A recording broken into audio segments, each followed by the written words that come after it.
Anyone else feel like the walls are closing in around them and they're getting buried by stuff?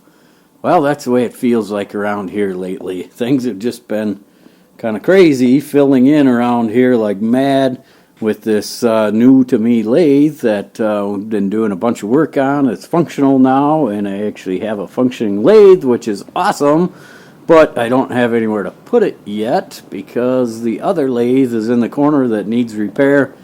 I got two welders right here that are torn apart, and both of them need to be repaired as well. So my welding bench is all cluttered up. I have a bunch of laser engraving stuff that is getting piled up on this table. So that's getting all cluttered up. Our Chevelle chassis table is getting just cluttered and filled with stuff as well. And over here we have our lathe in the corner right here that is going to be getting converted over to a VFD, and then some laser engraved face plates. So we got a bunch of work to do to this, and then I got to figure out which lathe I'm going to end up keeping once we get this thing up and running. In the meantime, this corner is just getting cluttered up because I don't have anywhere else to put stuff.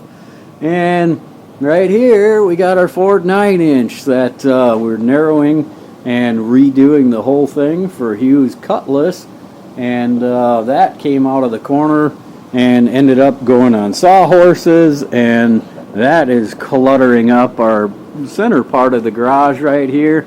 We picked up a planishing hammer from an awesome dude over in Wisconsin, and we're going to put that to good use. Also have the couple motors to put together over there, and a lot more stuff going on that needs to be addressed also. And oh, look at this, we have another toolbox, a toolbox that I picked up just the other day, and awesome great guy that I picked it up from, but everything comes with a price. So that bottom box I picked up, the top box was on my other toolbox back behind the corner, and it also came with another smaller box that was on top. I don't know what I'm going to do with that. The top box, I ended up having the matching size and everything. Kind of funny story about that is it came black in the first place, but my other toolbox I had it on was red, so I painted that toolbox, and now it's getting moved over here, and now I have a red top box and a black bottom box, but it is what it is. But look at what that turns into. It just turns into now, in order to get this toolbox so I can organize, I have to empty my old work toolbox thing out here that I used to push around at 3M, and that is going to go away. This whole corner is going to get cleaned out. The new toolbox is going to go there, so I don't have to walk back and forth so much. I'm trying to do things to adapt so I don't have to walk as much as I did before, which would really be helpful on my ankle and my heel and stuff. So that, another project spawned off onto the Cutlass as well, and we had to get that Ford 9-inch narrowed and welded up and everything. But to paint it, it's winter here. It's 0 degrees outside, and to get somewhere to paint this thing was definitely a challenge as well, because everything back here was cluttered with all our woodworking stuff. So we had to kind of clear everything out back here, hang some poly down, use our dust collection system for the exhaust, and to be able to suck the fumes and everything out that way. So we got a couple Ford 9-inches center sections to paint up yet, and we're going to get Hugh's Cutlass rear end put together, and we got a few more motors back over here that need to be put together.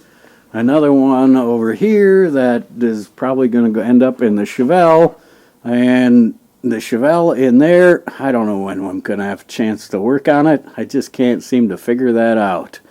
But that is the kind of stuff that's just cluttering up everything, and this place is just a disaster, and it's driving me crazy.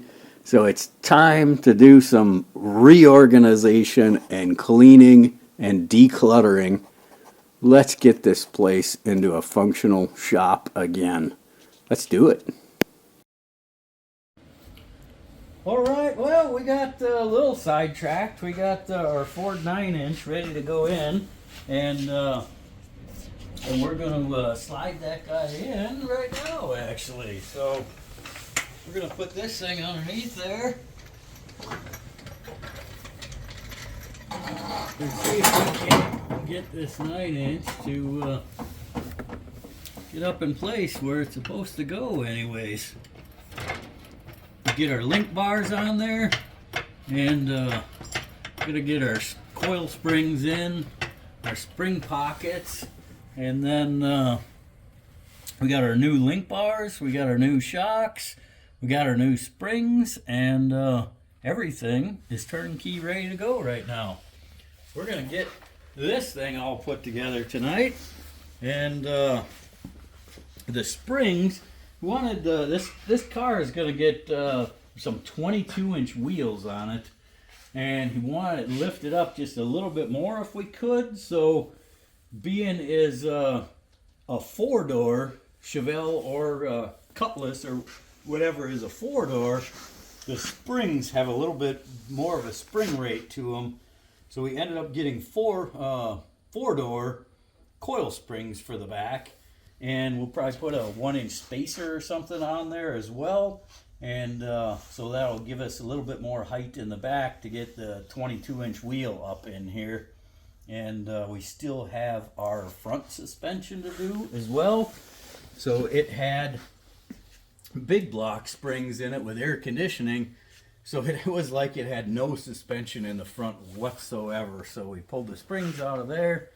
We're going to replace that with the small block springs. Actually, these are the big block springs. So the new ones are in the box down here.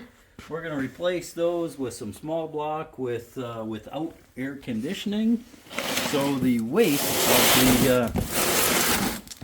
of the air conditioning is also is probably about 75-80 pounds worth or so. So the springs for something with air conditioning is going to be more than it is because it doesn't have air conditioning. So we're ordered the lighter springs for it. We're going to get those put back in it. We're going to get this thing wired up, and we're going to also answer a whole bunch more of your questions about wiring. So doing a full LS motor and where to hook up the wires, and we'll take the confusion out of that coming up soon. And we're going to end up wiring this with our BP harness that we have for it. And we're going to wire the underneath the dash and hook our Dakota Digital up. We're going to get this thing fired up here in the next couple of weeks. So stay tuned. We got a lot more coming. A lot more A-body stuff if you want to learn more about that. Got any questions? Bing, bing. Hit it up in the comments. Give us a like, please. That really helps a lot, too. Thanks a lot, guys. We're going to catch you on the next one.